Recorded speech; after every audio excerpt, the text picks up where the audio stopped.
and I got 3 of them. Oh yeah.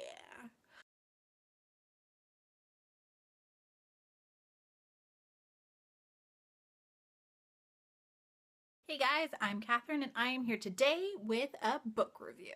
So today's review is for Parasite by Mira.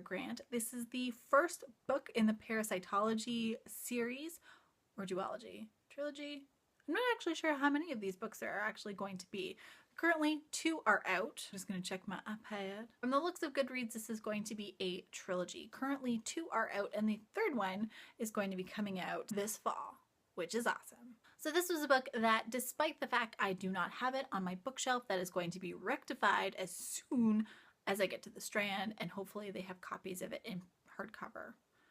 And then I can get the second book to match. However, since I don't own this book, I did do it on audiobook, just like I did for the previous 2 Mira books that I've read in her Newsflesh trilogy, and it was phenomenal. Science fiction and fantasy are 2 of my favorite genres to do on audiobook. I find that hearing someone out loud with it really helps me picture it in my head, and that really was the case with this book. So much so that I had it pegged before I was a third of the way done what was going on, in part. If anything, that was actually my only problem with this book, is the fact that the surprise twist to the ending was so apparent that you really see it from way before it's actually told to you point blank, which happens at like the end of the book.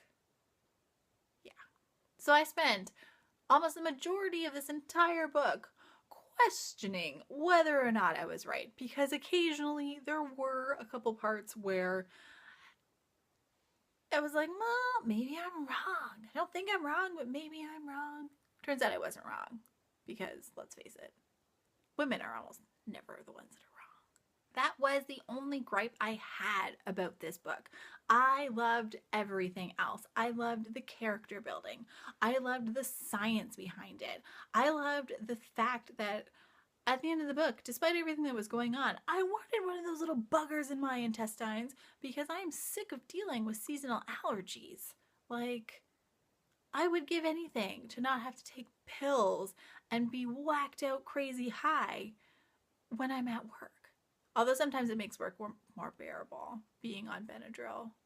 But don't do drugs, kids. I loved the romance that was written in this novel, the way that it wasn't completely overtly in your face. I mean, you knew that they loved each other and everything, but it wasn't like bam, oh yeah, except like one scene where it depicts them actually having sex, but not in any detail. It's pretty much just like, and then they had sex, but probably a good thing, because that would have really detracted from the storyline. I loved all of the twists and turns that this book portrays.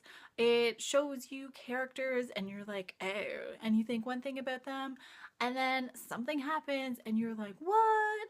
And your entire perspective changes in an instant at certain times. There are some characters you're just like, oh man, you're a bad guy, and you're totally a bad guy. And that has been the case until the end of this book. But we know that with the previous Newsflesh trilogy that Mira has done, that looks are very deceiving, and sometimes the good guys are the bad guys and vice versa. So I'm really excited to see how she's going to bring her type of writing style like that into this book for the next 2 volumes. I loved Sal as a character, as completely loopy as she was at times, because let's face it, she basically has the knowledge of a 6-year-old as far as like worldly experience goes, because she has suffered from amnesia and woken up and not known anything about herself, but she could remember like basics, like eventually how to talk and walk and all that stuff. I loved how naive and innocent she was, even though at times I was screaming at her, really? Do you not know better by now? Really?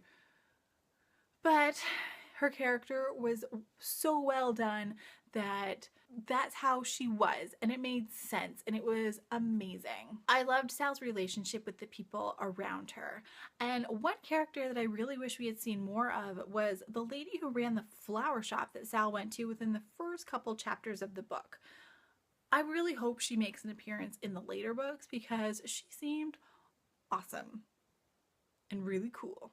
By the time I was within the last 20% of this book on audio, I really did not know how it was going to end. I knew the big twist with Sal. I knew what was coming. I didn't know how it was going to come out. And then the ending, and I was like, mind blown. I did not see that coming at all. And it was awesome. This is definitely a book that, despite the fact I am going to buy it and buy all of the other volumes in the series, I think I'll continue doing it on audiobook, or at least some mixture of audio and then actually reading the book once I get a copy of it. The only thing I hate is the fact that I'd actually probably have to buy it from Audible because it doesn't seem as though any of my online libraries actually have a copy of the second book in audio yet. So I could be patient, or next month I could just use an Audible credit and buy it. We'll see how this plays out. This is definitely a book that I recommend anyone who's a huge fan of science fiction or medical science-y type books goes out and reads, because despite the fact that it is science fiction, it is very much cemented in possibilities that real science could eventually lead to. I love that about Mira Grant's books. Despite the fact that they are so out there with the idea, the origin of the idea and the way that it is shown as how it developed for whatever plot line it is, whether it's zombies or parasites, it seems completely logical. And I just, the mind is blown with how this lady comes up with these plot lines and these ideas, and how she executes the fact that, yeah, this could totally happen in science 10 years from now. Why not? That's it for me this time, guys.